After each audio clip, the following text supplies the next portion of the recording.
উনি কি করবেন সেটা উনি ছাড়া কেউ জানে না। আমাদের এআইসিপি অনুযায়ী ডিএ চাই। 39% ডিএটাই খুব মুখ্যমন্ত্রীর কাছে আবদার। একদম চিফ সেক্রেটারি ওপেনলি আমাদের কাছে স্বীকার করেছে, একদম পরিষ্কার বলেছে যে এটা ম্যাডাম মেনে নিচ্ছে, এটা আমাদের কিছু করণীয়। জোরদার আন্দোলন হবে, 1 ইঞ্চু জমি ছাড়বো না আমরাও, কারণ 1 ইঞ্চু জায়গাও দেবো না পালানোর জন্য। বুধবার রাজ্য বাজেট, তার আগে সরকারি কর্মীরা কতটা আশাবাদী, তাদের ডিএ কত শতাংশ বাড়তে চলেছে, সমস্তটা নিয়ে আজকে আলোচনা করব। আমরা চলে এসেছি সংগ্রামী যৌথ মঞ্চে। সরকারি কর্মীদের সঙ্গে কথা বলবো যারা দীর্ঘদিন ধরে এই ধর্মতলা শহীদ মিনারের পাশে বসে আন্দোলন চালাচ্ছেন। আমাদের দাবি একটাই, এর ছাড়া আমাদের মধ্যে এতটুকু বিচ্যুতি নেই, সেটা হচ্ছে যে আমরা সরকারের কাছে সবসময়ই দাবি করে আসছি যে আমাদের ইআইসিপিআই অনুযায়ী যেটা অন্যান্য রাজ্যের কর্মচারীরা পায়, আমাদের ইআইসিপিআই অনুযায়ী দিয়ে চাই। এর থেকে কম কিছুর সঙ্গে আমাদের কোনো অ্যাডজাস্টমেন্ট নেই, এটা হচ্ছে আমাদের বক্তব্য। গভর্নমেন্ট তো একটা দিশাহীন সরকার, তার কোনো ভবিষ্যৎ চিন্তা ভাবনা, প্রকল্প, রাজ্যের উন্নতি সব ব্যাপারে তাদের কোনো চিন্তা ভাবনা নেই।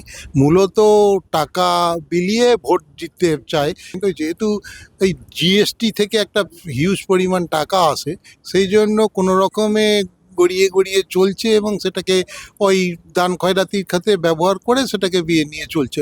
কিন্তু ওভারঅল যদি আমরা ভাবি যে রাজ্যের জিডিপি বাড়বে কিনা বা রাজ্যের অর্থনৈতিক ডেভেলপমেন্ট হবে না, সেটা হওয়ারও নয়। চিফ সেক্রেটারির সঙ্গে আমাদের যেদিন গত বছর 22 এপ্রিল যে মিটিং হয়েছিল, সেখানে আমরা জানিয়েছেন যে আপনারা কি সেন্ট্রাল গভর্নমেন্টের কাছ থেকে অর্থ কমিশন বাবদ কোনো টাকা পয়সা কি বাকি আছে, যদি বাকি থাকে তাকে বলুন, আমরা তাহলে সেই ব্যাপারে কেন্দ্রীয় সরকারের সঙ্গে যোগাযোগ করব। বলছেন আমাদের 1 টাকাও বাকি নেই। বলে তাহলে দেন না কেন? বলে সেটা ম্যাডামের ইচ্ছা।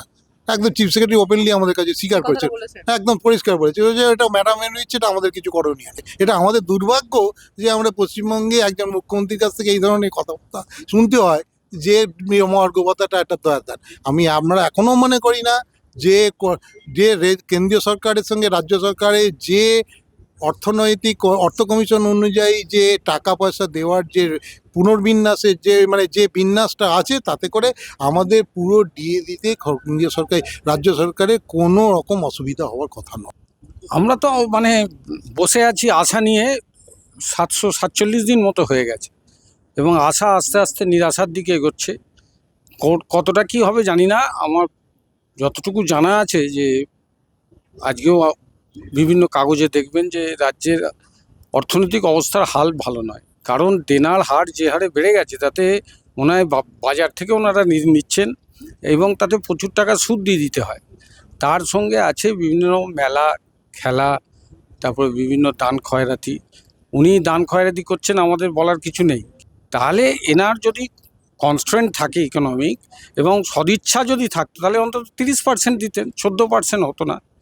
আসলে উনি চান না যে সাধারণ কর্মচারীর কোনো সুরাহা হোক, এবং এই বাজেটে উনি কি করবেন তো আমরা জানি না, কারণ উনি কি করবেন সেটা উনি ছাড়া কেউ জানে না।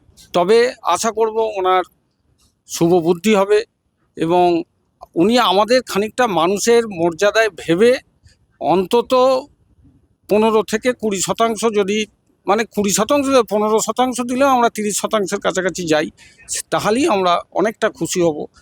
আমি একজন পেনশনার, গত 1 বছর কয়েক মাস হলো আমি রিটায়ার করেছি। এখন এই পেনশনার হিসেবে আমার তো 39% ডিএটাই খুব মুখ্যমন্ত্রীর কাছে আবদার। 2 নম্বর হলো আমি চাইবো আগামী প্রজন্মের কথা ভেবে যেন ইমিডিয়েট কর্মসংস্থানের ব্যবস্থা করে, কেন যে হারে আমাদের সরকারি কর্মচারীর শূন্যস্থান তৈরি হয়েছে, সেইখানে ইমিডিয়েট একটা শূন্যস্থান ফিল আপ করা। এই 39% আশা রাখছেন যে 39% পাবেন ডিএ?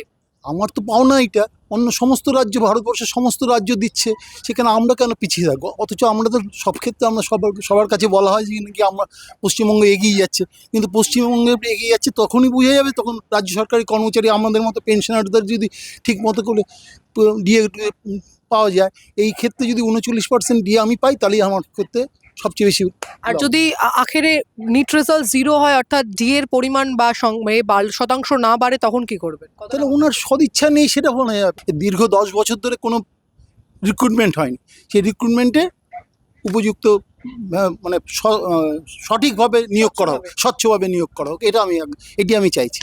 প্রথমে একটা জিনিস বলি, আপনি দেখছেন 2 বছর 14 দিন হয়ে গেছে। এটাই হচ্ছে পশ্চিমবাংলার উন্নয়ন, যেটা আজকে গোটা পশ্চিমবাংলা দেখছে, যে আজকে যারা সরকারি কর্মচারীরা আজকে তারা রাস্তায় বসে আছেন।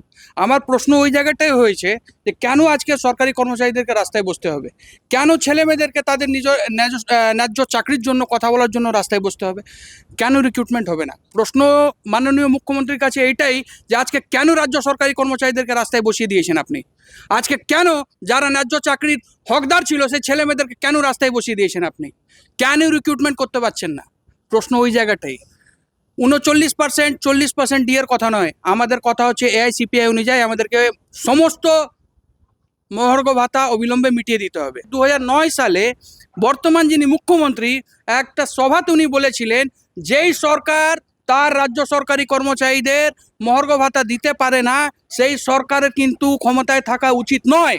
তো আজকে এই প্রশ্নটা আমরাও জিজ্ঞেস করছি আপনাকে, তো আপনি কেন নিজের রাজ্য সরকারি কর্মচারীদের ন্যায্য অধিকার থেকে বঞ্চিত রেখে দিয়েছেন? কেন তাদেরকে রাস্তায় বসিয়ে দিয়েছেন? এই প্রশ্নটা আমরাও আপনাকে জিজ্ঞেস করছি। জোরদার আন্দোলন হবে, 1 ইঞ্চু জমি ছাড়বো না আমরাও, কারণ 1 ইঞ্চু জায়গাও দেবো না পালানোর জন্য।